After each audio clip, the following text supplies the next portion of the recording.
கிறிஸ்து இயேசுவுக்குள் பிரியமானவர்களே, அக்டோபர் மாதம் 4ஆம் தேதி சனிக்கிழமையாகிய இந்த நாளை நாம் காண ஜீவன் பலன் சுகத்தந்து நன்றியோடு அவருடைய சமூகத்தில் நம்மை கூட்டி சேர்த்த எல்லாம் வல்ல ஆண்டவருக்கு நன்றிகளை துதிகளை தோத்திரங்களை எடுப்போம். இந்த அதிகாலை தொழுகையிலே ஆண்டுடைய ஆலயத்திலே கடந்து வந்து ஆராதிக்கிற உங்கள் யாவரையும் முகநூல் வழியாகவும் இணையதள வழியாகவும் இந்த தொழுகையிலே தங்களை இணைத்துக் கொள்ளுகிற உங்களையும் ஆண்டவர் இயேசு கிறிஸ்துவின் இனிய நாமத்தில் அன்போடு வாழ்த்தி வரவேற்றுக் கொள்கிறோம். நம்முடைய ஆராதனையினுடைய ஆரம்பம் பிதா, குமாரன், பரிசுத்த ஆவியாகிய திரியேக கடவுளுடைய நாமத்துள்ளது. ஆமேன். தலை வணங்கி கர்த்தரை நோக்கி ஜெபிப்போம். அன்பு நிறைந்த எங்கள் நல்ல கடவுளே, பாவத்தினாலே மாண்டு கொண்டிருந்த மனித மக்களை மீட்கும்படி கடவுள் தம்முடைய ஒரே பேரான குமாரன் கிறிஸ்து இயேசுவை இந்த உலகத்திற்கு தந்து அவர் பட்ட பாடு மரணத்தின் வழியாக கர்த்தர் எங்கள் பாவங்களை கழுகி பரிசுத்தப்படுத்தி கிறிஸ்துவிலே ரட்சிப்பின் சந்தோஷத்தை பெற்றுக்கொள்ளுகிற பாக்கியத்தை நீ தந்திருக்கிறேன். ஆண்டவரே, நாங்கள் பெற்றுக்கொண்ட ரட்சிப்பின் சந்தோஷத்தை மற்ற மக்களோடும் பகிர்ந்து கொள்வதற்கு கடவுள் எங்களை ஆற்றல் படுத்துகிறேன். தூய ஆவியானவர் கொண்டு ஒவ்வொரு நாளும் இப்படி வசனத்தை எங்களுக்கு தந்து அந்த வசனத்தில் நிலைத்திருக்கும்படி கிருபை தருகின்றேன். இந்த நாள் ஆராதனையிலும் இணைந்திருக்கிற நம்முடைய பிள்ளைகள் யாவரையும் கர்த்தர் நோக்கி பாரும். கிறிஸ்து வழியாக மன்றாடுகிறோம் எங்கள் ஜெபங்கள் நல்ல பிதாவே. ஆமேன். 4வது பாடலை இணைந்து பாடுவோம்.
119வது சங்கீதத்திலே 105 முதல் 112 முடிவுள்ள வசனங்களை முறைமுறையாக படிக்கலாம். பாடல் புத்தகத்திலே 211வது பக்கம்.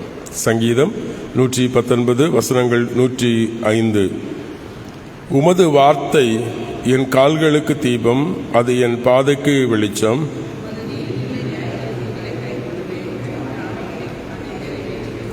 நான் மிகவும் சிறுமைப்படுகிறேன். கர்த்தாவே, உமது வார்த்தையின்படி என்னை உயிர்ப்பித்தருளும்.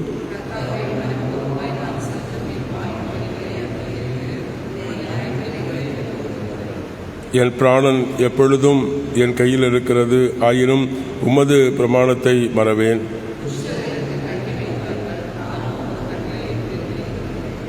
உமது சாட்சியங்களை நித்திய சுதந்திரமாய் கொண்டிருக்கிறேன். அவைகள் என் இருதயத்தின் மகிழ்ச்சி. முடிவு பரியந்தம் இடைவிடாமல் உமது நியமங்களின்படி செய்ய என் இருதயத்தை சாய்த்தேன். பிதாவுக்கும் குமாரனுக்கும் பரிசுத்தாவிக்கு மகிமை உண்டாவதாக, ஆதியிலும் இப்போதும் இப்போதுமான சதா காலங்களாக இருக்கிறபடியே ஆமேன். வாசிக்கப்படும்படி தெரிந்து கொண்ட வேத பகுதி எபேசியர் 4ஆம் அதிகாரம் 12 துவங்கி 15 முடிவுள்ள வசனங்கள். எபேசியர் 4ஆம் அதிகாரம் 12 முதல் 15 முடிவுள்ள வசனங்கள்.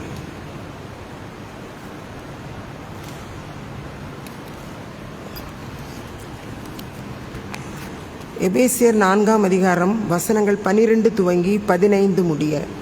பரிசுத்தவான்கள் சீர்பொருந்தும் பொருட்டு சுவிசேஷ ஊழியத்தின் வேலைக்காகவும் கிறிஸ்துவின் சரீரமாகிய சபையானது பக்தி விருத்தி அடைவதற்காகவும் அவர் சிலரை அப்போஸ்தலராகவும் சிலரை தீர்க்கதரிசிகளாகவும் சிலரை சுவிசேஷராகவும் சிலரை மேய்ப்பராகவும் போதகராகவும் ஏற்படுத்தினார்.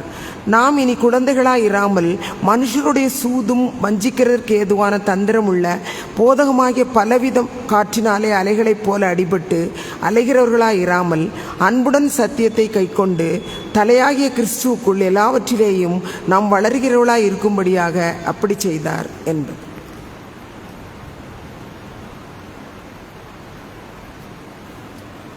நற்செய்தி வேத பகுதி தூய யோவான் எழுதிய நற்செய்தி நூல் 12வது அதிகாரம் 24 துவங்கி 26 முடிவுள்ள வசனங்களை இப்படி வாசி கேட்கலாம். யோவான் 12ஆம் அதிகாரம் வசனங்கள் 24 முதல். மெய்யாகவே மெய்யாகவே நான் உங்களுக்கு சொல்லுகிறேன், கோதுமை மணி நிலத்தில் விழுந்து சாகாவிட்டால் தனித்திருக்கும், சித்ததையாக மிகுந்த பலன் கொடுக்கும். தன் ஜீவனை நேசிக்கிறவன் அதை இழந்து போவான். இந்த உலகத்தில் தன் ஜீவனை வெறுக்கிறவனோ அதை நித்திய ஜீவனுக்கென்று காத்துக்கொள்வான்.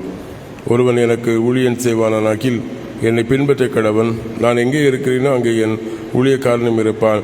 ஒருவன் எனக்கு ஊழியம் செய்வானால் அவனை பிதா கனப்படுத்துவார் என்பதே. நம்முடைய விசுவாசத்தை இணைந்து அறிக்கை செய்வோம். பரலோகத்தையும் புலோகத்தையும் படைத்த சர்வவல்ல பிதாவாகிய கடவுளை விசுவாசிக்கிறேன்.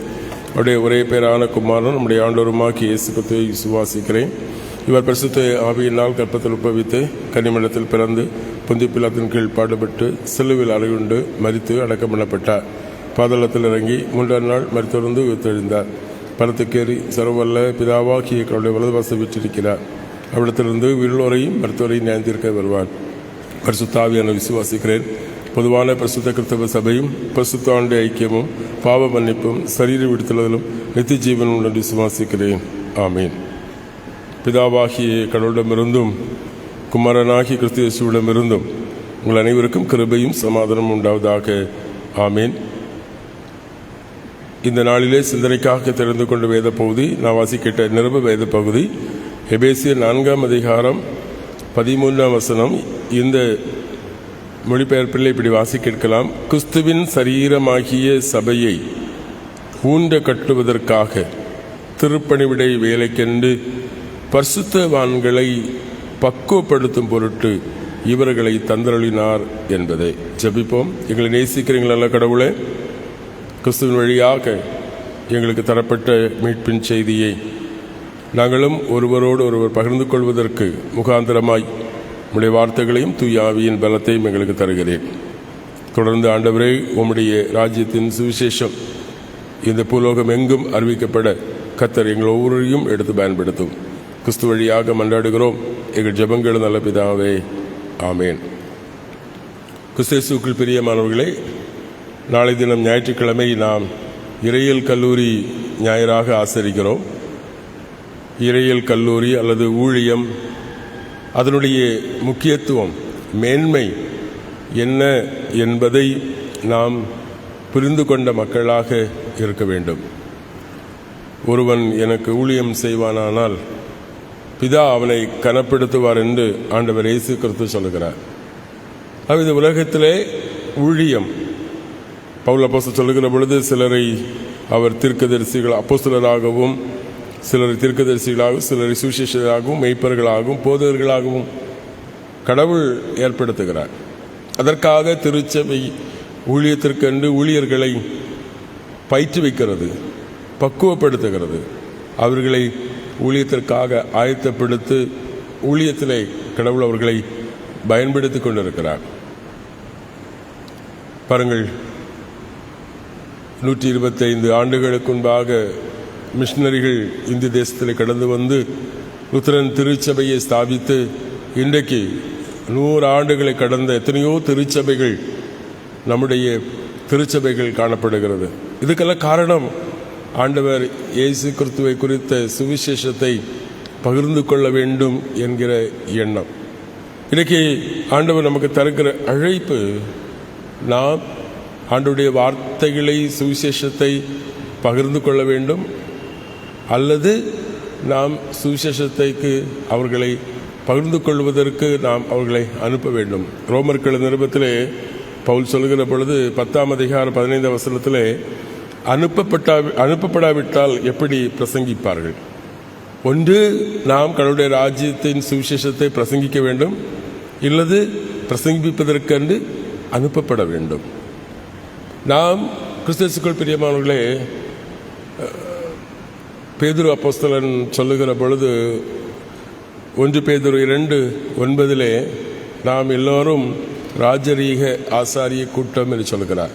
நாம் ஒவ்வொருவருக்கும் ஆண்டவர் இயேசு கிறிஸ்துவை குறித்த செய்தியை அறிவிக்க நாம் கடமைப்பட்டிருக்கிறோம். பேதுரு அப்போஸ்தலன் சொல்லுகிற பொழுது அவர் சொல்கிற, அந்தகாரத்தின் இருளிலிருந்து ஆச்சரியமான ஒளியினிடத்திலே வரவழைத்தவரின் புண்ணியங்களை, குணாதிசயங்களை அறிவிக்கும்படியாக நாம் ஒவ்வொருவரும் தெரிந்தெடுக்கப்பட்ட ராஜரீக ஆசாரிய கூட்டமாக இருக்கிறோம். நாம் ஒவ்வொருவரும் கடவுளுடைய ஊழியங்களை செய்வதற்காக கடவுள் தேர்ந்தெடுத்திருக்கிறார். நம்முடைய திருச்சபையிலே முன்னாள் போதகராக, அவர் இப்பொழுது உயிரோடு இல்லை, அவருடைய போதகர் நம்முடைய பணியாற்றியவர். அவர் தன்னுடைய மகனை போதகராக்க வேண்டும் என்று ரொம்ப விரும்பினார். ஆனால் மகனுக்கு போதகராக விருப்பமில்லை. அவர் ஒரு நன்றாக படித்து ஒரு அலுவலகத்திலே பணி செய்து கொண்டு ஊழியங்களை தாங்கினார். அவருக்கு ஆசை, அவருக்கு ஒரே மகன், அவரை ஊழியத்திற்கென்று அனுப்ப வேண்டும் என்ற ஆசை. ஆனால் அந்த மகனுக்கு ஊழியத்திற்கு விருப்பமில்லை. தன்னுடைய தாத்தா ஊழியக்காரர் என்பது தெரியும். ஆனால் தகப்பன் தான் ஊழியம் செய்ய முடியவில்லை என்கிற ஏக்கம் தன்னுடைய மகனை ஊழியத்திற்கென்று அனுப்பி இப்பொழுதும் அவர் ஊழியக்காரராக இருக்கிறார். அருமையானவர்களே, பல்வேளைகளிலும் கடவுள் நமக்கு தருகிற அழைப்பு, நாம் ஊழியத்திற்கென்று கடவுளுடைய வார்த்தைகளை பகிர்ந்து கொள்வதற்கென்று அனுப்பப்பட விரும்புகிறார். நாம் அனுப்பப்படவில்லை என்று சொன்னால் நாம் பிறரை பிரசங்கிப்பதற்காக அனுப்பப்பட வேண்டும். அதான் ரோமர் 10:15 அனுப்பப்படவிட்டால் எப்படி பிரசங்கிப்பார்கள்? சமாதானத்தை கூறி நற்காரியங்களை சுவிசேஷமாய் அறிவிக்கிறவருடைய பாதங்கள் எவ்வளவு அழகாயிருக்கிறது என்று எழுதியிருக்கிறது. சுவிசேஷம், கடவுளுடைய வார்த்தைகளை பகிர்ந்து கொள்ளுகிறவர்களுடைய பாதங்கள் எவ்வளவு அழகாக இருக்கிறது. அப்படி என்று சொன்னால் அவரை அனுப்புகிறவர்கள், ஊழியத்திற்கென்று அனுப்புகிறவர்களுடைய மேன்மை, சிறப்பு எப்படிப்பட்டது என்பதை பாருங்கள். ஆகவேதான் பவுல் சொல்லுகிறார், இன்றைக்கு நாம் அனைவரும் தேவகுமாரனை பற்றும் விசுவாசத்திலும் அறிவிலும் ஒருமைப்பட்டவர்களாகி பூரண புருஷராகும் வரைக்கும், அதாவது கிறிஸ்துவின் நிறைவான வளர்ச்சியின் அளவை வந்தட்டும் வரைக்கும் நாம் ஒவ்வொருவரும் அந்த கடவுள் விரும்புகிற அந்த இலக்கை அடைகிறது வரை நாம் ஒவ்வொருவரும் ஒன்றே ஆண்டவருடைய திருப்பணிகளை, சுவிசேஷத்தை நாம் மற்றவர்களோடு பகிர்ந்து கொள்ள அழைக்கப்படுகிறோம்.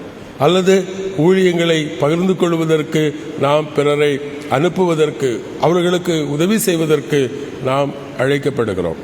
கடவுள் நமக்கு தந்திருக்கிற பாக்கியங்கள், ஸ்லாக்கியங்கள், இவள் எல்லாவற்றையும் ஆண்டவர் நம்மிடத்தில் அவர் பெரிய ஒரு பொறுப்பை, உக்ரான பொறுப்பை கடவுள் நமக்கு தந்திருக்கிறார். அதுதான் நான் சொல்கிறார், ஒருவன் எனக்கு ஊழியம் செய்வானால் பிதா அவனை கனப்படுத்துவார் என்று சொல்கிறார். ஊழியத்திலே ஊழியக்காரர்களை கடவுள் கனப்படுத்துகிறார். அவர்களை குறித்து சொல்கிற பொழுது கடவுள் ஆபிரகாமை, மோசையை, ஆரோனை, இப்படி யோசுவா, இப்படி தலைமுறைகளை கடவுள் தெரிந்தெடுத்து அவர்கள் வழியாக அவருடைய குடும்பங்கள், ஒரு சமூகம் கடவுளுக்கென்று அர்ப்பணிக்கிறதை பார்க்கிறோம்.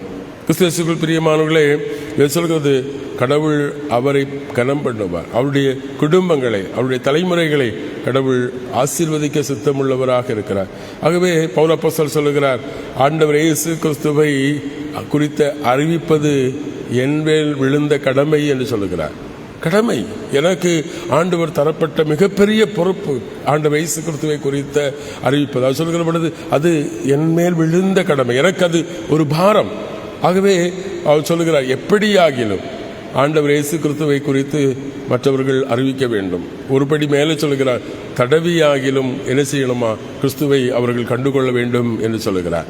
கிறிஸ்து இயேசுக்குள் பிரியமானவர்களே, இன்னைக்கு ஆண்டவர் நம் ஒவ்வொருவருக்கும் தருகிற அழைப்பு அதுதான். நாம் நம்முடைய ஆண்டவர் இயேசு கிறிஸ்துவினுடைய வார்த்தைகளை பகிர்ந்து கொள்வதற்கு, பரிசுத்தவான்களை பக்குவப்படுத்துவதிலே நம்முடைய பங்களிப்பு என்ன? நான் என்ன செய்து கொண்டிருக்கிறேன்? கடவுள் எனக்கு இருளின் அந்தகாரத்திலிருந்து எனக்கு கிறிஸ்துவின் வார்த்தைகளை யாரோ ஒரு வழியாக கடவுள் எனக்கு தந்திருக்கிறார். இன்னைக்கு நான் ஆண்டவரை அப்பா, பிதாவே என்று கூப்பிடுகிறேன். உரிமையோடு தகப்பன் பிள்ளை என்கிற உறவிலே நாம் வாழ்ந்து கொண்டிருக்கிறோம். அப்படிப்பட்ட அந்த அனுபவத்திலே நாம் தொடர்ந்து கடவுள் என்னிடத்தில் எதிர்பார்க்கிறது என்ன? கிறிஸ்துவுக்குள் பிரியமானவர்களே, கடவுள் நமக்கு தந்திருக்கிற சொல்கிறார், கனமான ஊழியத்திற்கென்று தரப்பட்டிருக்கிற வாய்ப்புகள், தருணங்கள், இவைகளெல்லாம் ஆண்டவர் நம்மிடத்தில் எதிர்பார்க்கிறார். ஆண்டவர் இயேசு கிறிஸ்து சொல்லுகிறார், இப்பொழுது பகல் இருக்கிற காலம். பகல் இருக்கிற காலத்தில் என்ன செய்ய முடியுமா? வேலை செய்ய முடியும். ஆனால் வேலை செய்ய முடியாத ஒரு இரா காலம் நம் சந்திக்க இருக்கிறோம், வரப்போகிறது.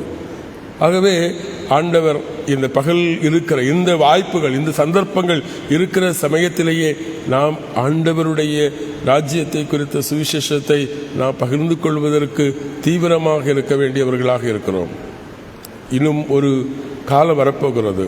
நாம் யாராவது எதிர்பார்த்தோமா, ஆலயங்கள் அடைக்கப்படும், ஞாயிற்றுக்கிழமை தொழுகை நடைபெறாது என்று யாருமே நினைக்கலை. ஆனால் கொரோனா காலகட்டங்களிலே ஆலயங்கள் மூடப்பட்டது, தொழுகைகள் நடைபெறவில்லை.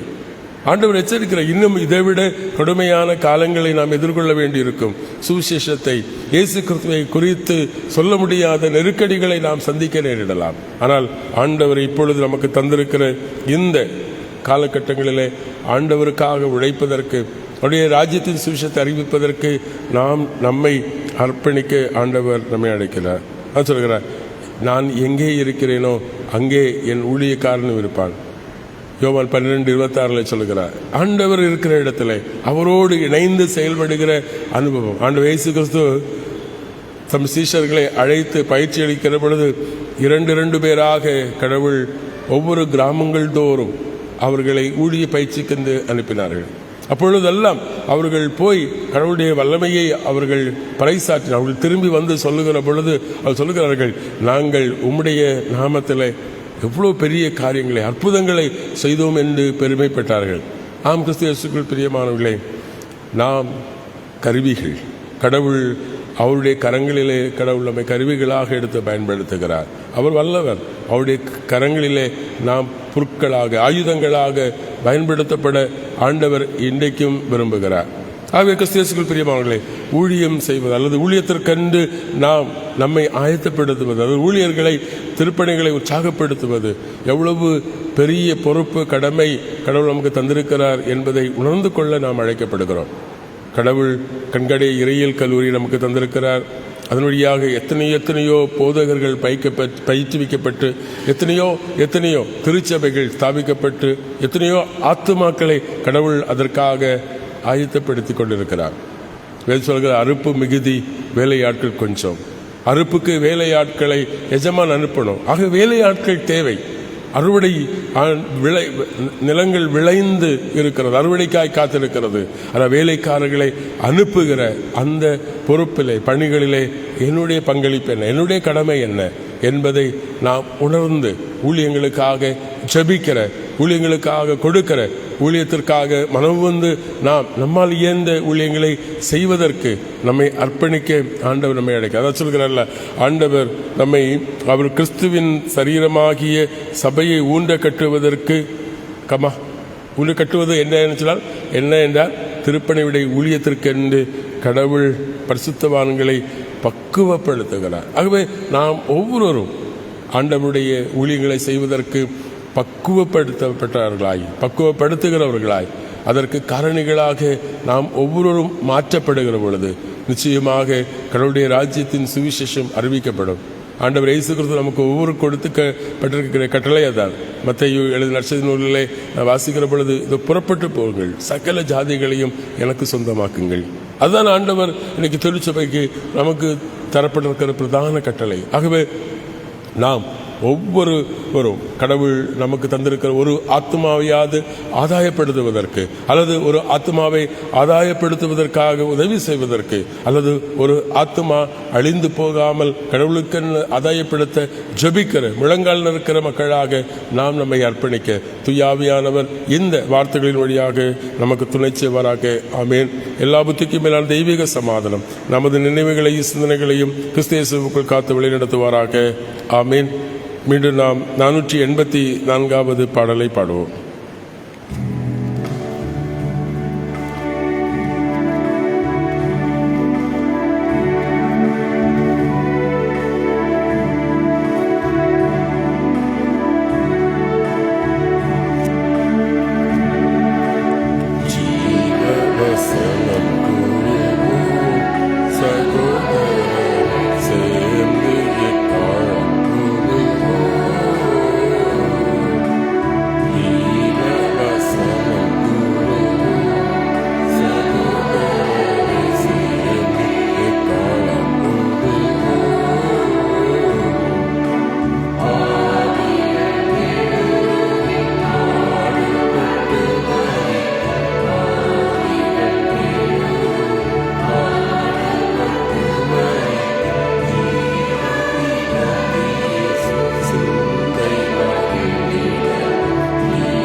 ராஜ்யத்தின் சுவிசேஷத்தை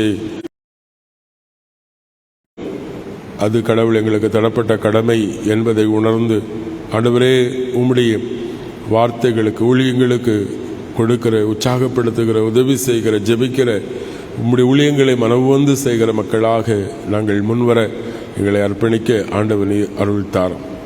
ஆண்டவரே, இன்றும் இருளின் அந்த காலத்திலே பாவத்திலே சிக்கொண்டு தங்கள் ஆத்துமாக்களை ஆண்டவரே இழந்து கொண்டிருக்கிற மானிட சமூகத்தை குறித்து கவலைப்படுகிற அக்கறைப்படுகிற மக்களாக கிறிஸ்து மனதுருகின்ற தேவன் அவருடைய பிள்ளைகள் ஆகிய நாங்களும் ஆண்டவரே ஆண்டவருக்கென்று ஆத்துமாக்களை ஆதாயப்படுத்த எங்களை அர்ப்பணிக்க ஆண்டவர் நிற்கிற தாரும். கடவுள் எங்களுக்கு தருகிற வாய்ப்புகள் தருணங்களின் வழியாக உம்முடைய சுவிசேஷம் ராஜ்யத்தின் சுவிசேஷம் அறிவிக்கப்படுவதற்கு கர்த்தர் எங்களை வல்லமையாக எடுத்து பயன்படுத்த ஆண்டவர் நிற்கிற தாரும்.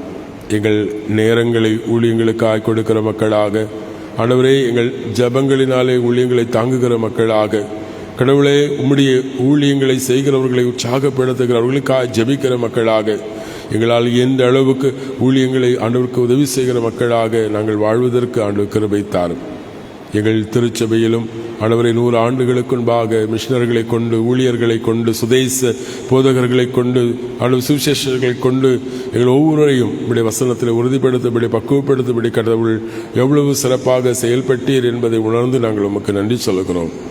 ஆண்டவரை ஊழியங்களை பயிற்றுவிப்பதற்காக எங்களுக்கு நீ தந்திருக்கிற கண்காடி இறையல் கல்லூரிக்காக நாங்கள் ஜெபிக்கிறோம்.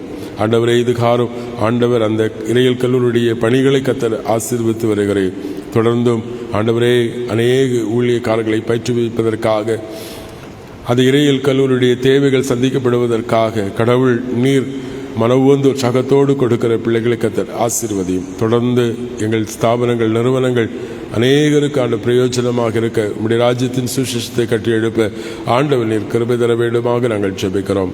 அதனுடைய முதல்வர்கள், பேராசிரியர் குழு, மாணவ மாணவிகள், அவருடைய குடும்பங்கள் ஆண்டவரே யாவரையும் நினைந்து உமக்கு நன்றி சொல்லுகிறோம். தொடர்ந்து கர்த்தர் யாவரையும் ஆசீர்வதியும்.